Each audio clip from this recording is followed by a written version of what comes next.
My channel. तो मैं आज आपको 14 अक्टूबर 2022 के ना हिंदू में आपको क्या क्या पढ़ना है वो बताने वाली हूँ। चलिए देखते हैं। पहला हमारा न्यूज़ है, ठीक है। देखो इसमें क्या है, Supreme court delivers split verdict on Karnataka हिजाब बैन, ठीक है। तो हिजाब बैन से रिलेटेड यहाँ पे है, इसमें देखते हैं क्या बात की जा रही है। इसमें है द टू जज bench on the bench had divergent opinion on the idea of secularity, ठीक है, freedom of expression and effect of the ban on education of girl case will now be heard by larger bench। तो अभी क्या ऐसा बताया जा रहा है कि जो केस है वो लार्जर बेंच जो है, ठीक है, वो देखेगी, याद रखना ये, ठीक है। अब इसमें देखते हैं क्या बात हो रही है। Supreme Court on Thursday delivered split verdict on whether Muslim student should set their hijab as school gate. तो क्या जो मुस्लिम जो स्टूडेंट है वो गेट पे ही जो हिजाब है उसको उतार के अंदर आएंगी, उस चीज़ पे लेके बात है। तो इसमें जो जस्टिस हैं जस्टिस हेमंत गुप्ता ने अपहेल्ड किया है कर्नाटका प्रोहिबिशन गवर्नमेंट ऑर्डर फरवरी 5 का, और बोला है apparent symbol of religious belief can not be worn, ठीक है, to secular school maintain from state fund. तो ये चीज़ इन्होंने बोली है, ठीक है, ये लाइन याद रखनी है। इसमें देखो जस्टिस गुप्ता ने क्या कहा, सेकुलरिटी मीन्स इन यूनिफॉर्मिटी। तो उनका कहना है कि सिक्योरिटी जो है सेकुलरिटी, ठीक है, सेकुलर होना यानी कि धर्मनिरपेक्ष होना, मतलब किसी भी धर्म जाति वो मतलब को ना वो करना, मतलब न्यूट्रल रहना। सेकुलरिटी मीन्स यूनिफॉर्मिटी। तो ये चीज़ हम अपने मेंस के आंसर राइटिंग में यूज़ कर सकते हैं कि जो जस्टिस गुप्ता हैं उन्होंने क्या चीज़ बोली थी कि जो सेकुलरिटी है उसका मतलब है uniformity, manifested by parity among student in term of uniform. अब इसमें देखो Justice Gupta held that adherence to uniform was a reasonable restriction to free expression. The discipline reinforced equality. The state has never forced a student out of a state school by restricting hijab. The decision to stay out was a voluntary act for the student. अब जो ये decision है बोल रहे हैं, the decision to stay out was voluntary act. तो ये एक वॉलेंट्री एक्ट है, वो ये ऐसा कहना चाह रहे हैं। अब इसमें और क्या बातें की जा रही है। In this divergent opinion the Justice Sudhanshu Dhulia है। कौन है? जस्टिस सुधांशु धुलिया।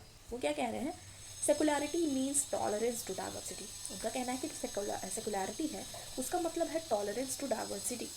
वेयरिंग और not wearing hijab to school was ultimately a matter of choice. उनका कहना है कि ये क्या है, ये अल्टीमेटली एक मैटर ऑफ चॉइस है कि किस कौन चाहता है पहनना कौन नहीं। अब इसमें क्या है, for girls from conservative family her hijab is her ticket to education. तो बोल रहे हैं कि कुछ गर्ल्स ऐसी हैं जो कंजर्वेटिव फैमिलीज से बिलोंग करती हैं, उनके लिए जो हिजाब है यानी कि वो हिजाब पहन के आ रही है तो उनकी टिकट टू एजुकेशन है, मतलब उनको स्कूल आने दिया जा रहा है कि वो हिजाब के साथ स्कूल जा रही है। इसलिए asking the girl to take off their hijab before they enter the school gate is first an invasion of their privacy। तो बोल रहे हैं एक इन्वेजन ऑफ प्रिवेसी होगा अगर उनको ये कहा जाए कि वो गेट पे ही अपना हिजाब उतार देगी। Then it is an attack on their dignity, और ये अटैक होगा उनके डिग्निटी पे।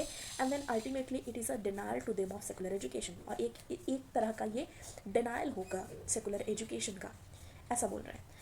There shall be no restriction on the wearing of hijab any where in the school and college in Karnataka. बोल रहे हैं कि ऐसा नहीं होना चाहिए कि हिजाब मतलब एक किसी भी तरीके का वेयरिंग हिजाब एनी वेयर स्कूल और कॉलेजेस का जो भी है कर्नाटका का, वो रिस्ट्रिक्शन जो है वो नहीं होना चाहिए, ऐसा जस्टिस धुलिया कह रहे हैं, ठीक है। He further remark that one of the best sight in India was girl going to school like her brother.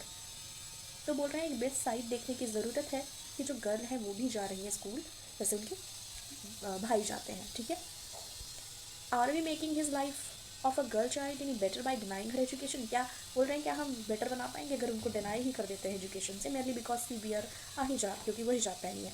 All the petitioner student want is to bear a hijab, it is too much to ask in a democracy. How is it against public order, morality और health और even decency. Justice Dhulia the case will now be heard by. अब ये जो case है वो क्या होगा, larger bench deal करेगी। तो ये सारा पर्सपेक्टिव था जो मैंने आपको बता दिया कि क्या क्या किसने बोला है, ठीक है। तो आप जिसका भी कोट आपको हो, जिसका भी जो भी चीज़ उन्होंने बोली है आपको सही लगे तो आप उसको अगेंस्ट में, ठीक है, या फिर फेवर में यूज़ कर सकते हैं आंसर लिखने के लिए, या फिर इससे में भी यूज़ कर सकते हैं। अब आगे बढ़ेंगे, ठीक है। India abstained on UN GA resolution against Russia. क्या है, India abstained on UNGA resolution against Russia. ये पढ़ना है, इसमें है India obtained in the UN General Assembly or a draft resolution on Wednesday that condemned Russia illegal referendum. An attempt to annex part of Ukraine, saying New Delhi decision in consistence with its well thought of nation position. इसमें बोल रहे हैं और क्या, and the country is ready to support effort at de-escalation while insisting on funding peaceful solution throughout diplomacy. तो वही चीज़ें हैं रशिया के इशूज़ को लेके, जो भी चीज़ें चल रही हैं, वोटिंग अगेंस्ट फेवर, वही सारी चीज़ें इसमें दी हैं. आगे आएंगे, इसमें रशिया इसरो वो नेक्स्ट जेन लॉन्च व्हीकल में अज्यूम PSLV रोल. PSLV से रिलेटेड बात हुई. अब इस पर देखते क्या कह रहे हैं. ISRO is developing a next gen launch vehicle. ISRO क्या कर रही है, डेवलप कर रही है नेक्स्ट जनरेशन लॉन्च व्हीकल, ठीक है, NGLV. इसमें क्या है, which will one day replace operational system like, वो क्या करेगी, रिप्लेस करेगी PSLV को, ठीक है. और ऐसा जो चेयरमैन है S सोमनाथ वो कह रहे हैं. PSLV often dubbed the trusted work horse, अभी तक ये ट्रस्टेड वर्क हॉर्स रहा है.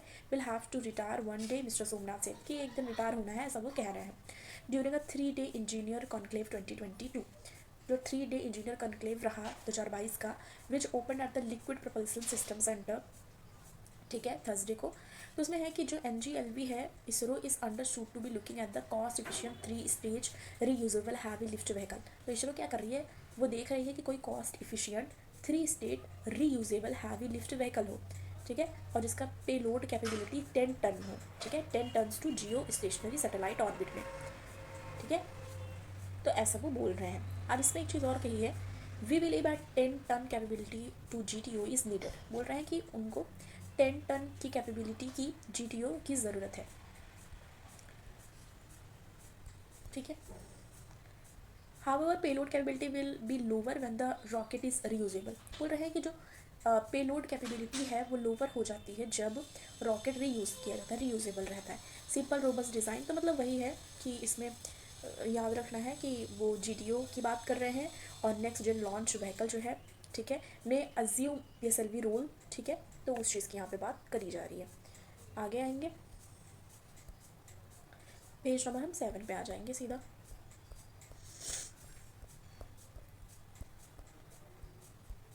पेज नंबर 7 पे हम आ चुके हैं. इसमें हमें क्या पढ़ना है, इसमें पढ़ना है ISRO proposes dedicated satellite for supporting agriculture sector. Somnath बोल रहे हैं इसरो प्रपोज कर रही है डेडिकेटेड सैटेलाइट जो कि सपोर्ट करेगी एग्रीकल्चरल सेक्टर को. तो ऐसा बोल जा रहा है कि सपोर्ट करेगी कंट्री के एग्रीकल्चर सेक्टर को. चेयरमैन जो है S सोमनाथ, उन्होंने कहा है, डिस्कस किया है. Discussion has been held with union department of agriculture. तो डिस्कशन किसके साथ हुई है, union department of agriculture. Propose Bharat Krishi satellite programme, याद रखना है इसके, Bharat Krishi satellite programme. Mister Somnath says on the sideline of engineering conclave 2022 which is on at the liquid propulsion system centre LPSC, ठीक है.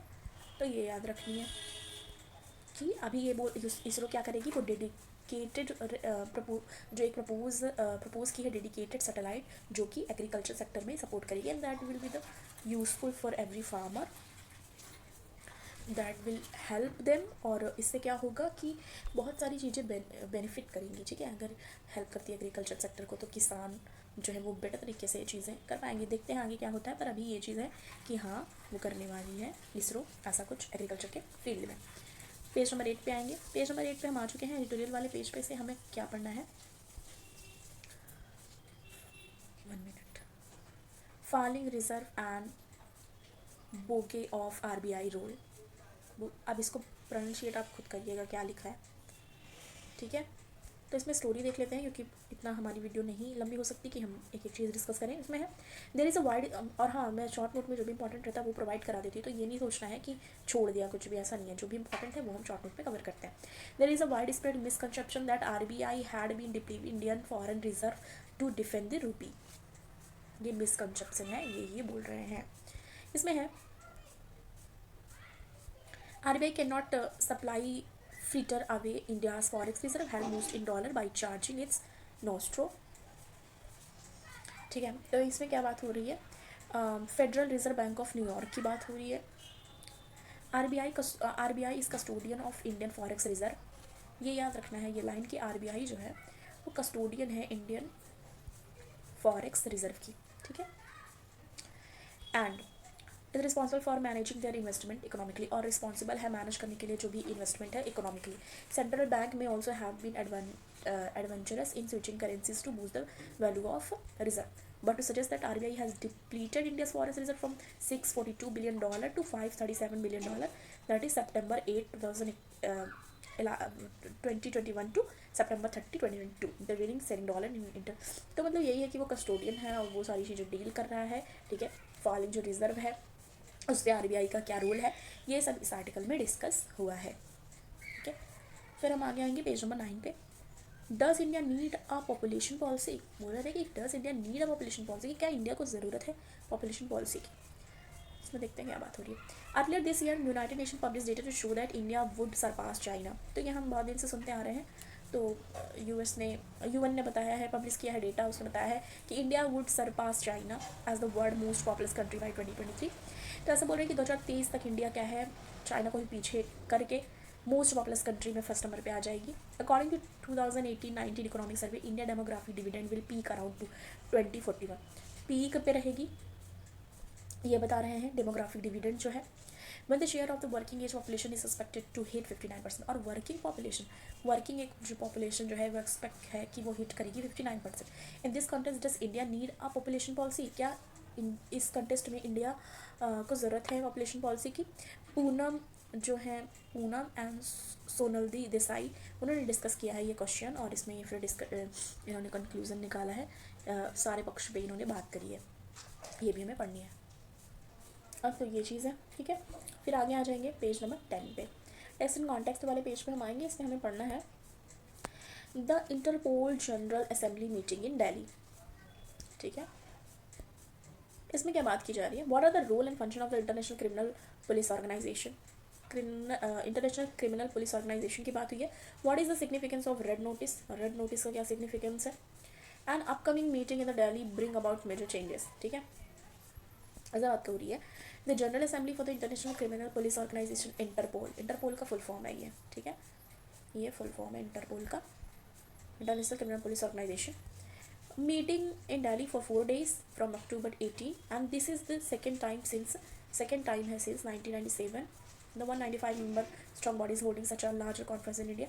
तो बताया गया है कि इंटरपोल है क्या, ये सेटअप हुआ था कब 1923 में, और ये क्या करता है, सिक्योर करता है, इंफॉर्मेशन शेयरिंग प्लेटफॉर्म है ये मतलब इंटरपोल जो है एक सिक्योर इंफॉर्मेशन शेयरिंग प्लेटफॉर्म है, फैसिलिटेट करता है क्रिमिनल इन्वेस्टिगेशन को police forces across globe through collection and dissemination of information collect करके रिसीव करता है वेरियस पुलिस फोर्सेस से, और ये ट्रैक करता है मूवमेंट ऑफ क्रिमिनल्स, ठीक है, क्रिमिनल के मूवमेंट को ट्रैक करता है अंडर पुलिस रडार के through various reasons and tip of the police force that has either shot Interpol assistant on which it in opinion, ठीक है। जो ये है ये एड किया जाता है state of the art database के द्वारा, और कंप्यूटर एनालिटिक्स भी करती है, इसमें एड करती है, सहायता करती है। Interpol operate around the clock and employ some of the best mind in the area of crime analysis and technology. It aim to promote, aim क्या है ये याद रखना है, इसका एम है प्रमोट करना widest possible mutual assistance between criminal and police forces. अब कैसे सारी देखो क्वेश्चंस दिए हैं कि how is the Interpol organise, what is the red notice क्या है, ठीक है। और एक एक चीज़ यहाँ पे डिस्कस करी हुई है। इधर देख लेते हैं साइड में क्या बात हो रही है। जनरल असेंबली वही चीज़ें हैं सारी जो अभी डिस्कस हुई, ठीक है। तो एक एक चीज़ इसको पढ़ लेंगे, पर अभी वीडियो हमारी बहुत ज़्यादा ही लंबी हो गई है। देखो रेड नोटिस के बारे में दिया है क्या है, इंटरपोल ऑर्गेनाइज जो है उसके बारे में दिया है, एक्सपेक्ट फ्रॉम दिल्ली मीटिंग, क्या हम एक्सपेक्ट कर रहे हैं, इंटरपोल फ्यूचर चैलेंजेस क्या है, तो ये हमें पढ़ने हैं, इंपॉर्टेंट है, ठीक है। फिर हम आगे आ जाएंगे तो पेज नंबर 14 पे हम आएंगे। पेज नंबर 14 पे हम आएंगे तो इसमें हमें क्या पढ़ना है, a quest for the ghost cat based on lore, ठीक है, ये इंपॉर्टेंट है। Wildlife officer in Arunachal Pradesh await result of survey to ascertain the presence of elusive snow leopard से रिलेटेड पढ़ना है। Namdapha national park and tiger reserve, ठीक है, नामदफा, ठीक है। बिग कैट स्किन होती है। No one saw is behind the survey of ghost of the mountain in the eastern most tiger reserve. Snow leopard है, ठीक है, never spotted not recorded in कहीं कभी भी ना ही रिकॉर्ड हुआ, ना ही स्पॉट हुआ है। नामदफा नेशनल पार्क जो है वहाँ पे, ठीक है, जो कि कहाँ पे है, चांगलांग डिस्ट्रिक्ट, अरुणाचल प्रदेश में, ठीक है। हाउएवर वाइल्ड ऑफिशियल्स स्टेट जो है, और तो ये सारी चीज़ें हैं इसमें बता रहे हैं। अब इसमें देखो कुछ चीज़ें हैं,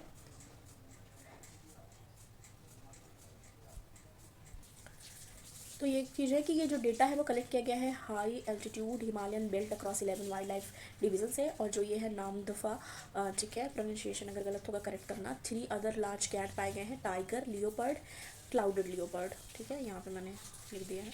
तो ये था जो इसको जानना है। अब देखो इसके बारे में हमें अगर बनाने हैं न्यूज़ या हमें इसके बारे में जानना है तो हमें ये जानना होगा स्नो लियोपार्ड वो IUCN रेड लिस्ट में क्या है, वाइल्ड लाइफ सेंचुरी में कैसे आता है, ठीक है, उसके बारे में, और ये जो नेशनल पार्क है उसके बारे में भी हमें जानना होगा, ठीक है। आगे आएंगे पेज नंबर 16 पे। पेज नंबर 16 में हम आ चुके हैं। इसमें हमें पढ़ना है ICRA, ठीक है, flags physical space of 7.4 lakh crore for 13 state capex. तो हमें ये पढ़ना है as many as 13 major state have massive physical space spending on current physical, ठीक है, तो ये भी हमें पढ़ना है। तो ये था हमारा आज का द हिंदू का एनालिसिस। पसंद आया वीडियो को लाइक कीजिए, ज़्यादा से ज़्यादा शेयर कीजिए, चैनल पर नए हैं सब्सक्राइब करना ना भूलें। मिलते हैं नेक्स्ट वीडियो के साथ। Thanks for watching.